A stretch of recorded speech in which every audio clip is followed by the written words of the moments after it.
Dedicated Chief Christopher Floyd for being here. Today is a great day for West Jefferson.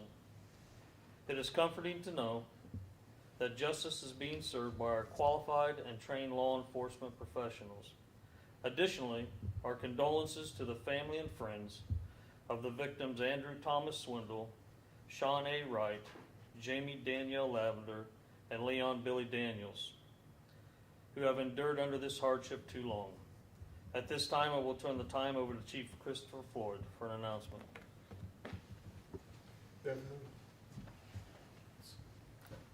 Christopher, C-H-R-I-S-T-O-P-H-E-R, Floyd, F-L-O-Y-D.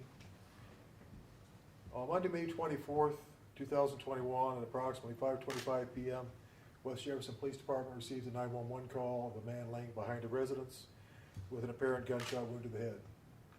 Our officers responded, found that subject to be deceased, and also found 3 additional victims inside the house, all 3 deceased also. Those being what the mayor has named: Andrew Thomas Swindle, Sean A. Wright, Jamie Daniel Lavender, and Leon Billy Daniels. The following 3 weeks has been an extensive investigation conducted by the West Jefferson Police Department, assisted by the Madison County Sheriff's Office, the Franklin County Sheriff's Office, and Ohio BCNI. Today we filed 4 counts of murder on John Paul, known as J.P. Steckel.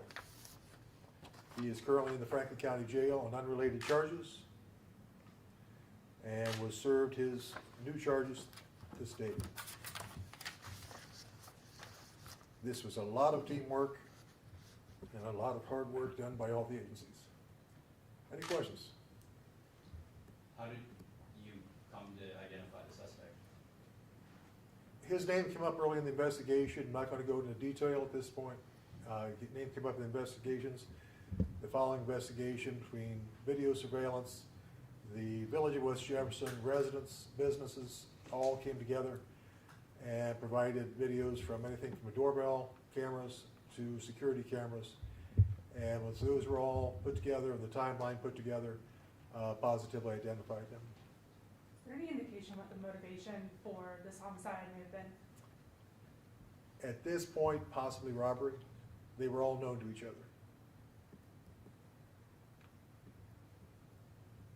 And the suspect in this case has a significant criminal history, Yes, he including does. federal charges. He was just released a few months before the homicide from federal prison. Can you talk a little bit about his background to the extent that you know, and I what don't have the additional details charges on his past. As far as I know, he was on 3 different probations with local, state, and federal probation officers.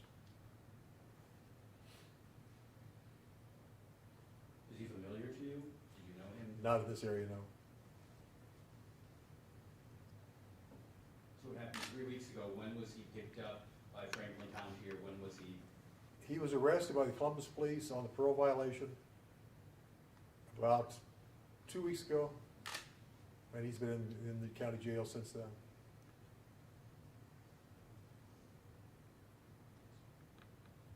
How did the victims' families take this news? Obviously, it's got to be some comfort to them, but you know, what?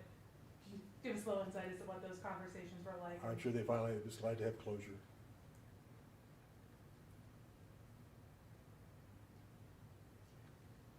Was this a random robbery? What led him to this home? Because you said right after the homicides that this is in a remote area.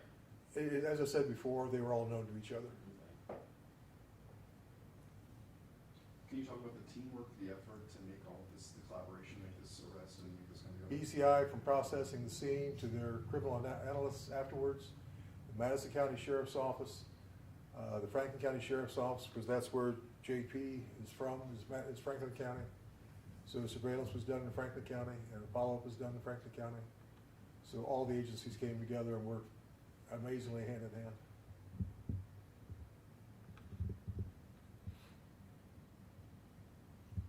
I assume he's been interviewed. Has he admitted to anything in connection? He has been interviewed. He asked for an attorney. Given the nature of this crime, is there any possibility of capital indictment being sought? That'll be looked at in between now and the grand jury by the prosecutor's office.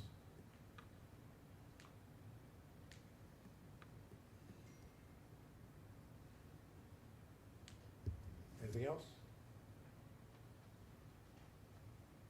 All right, thank you all for being here.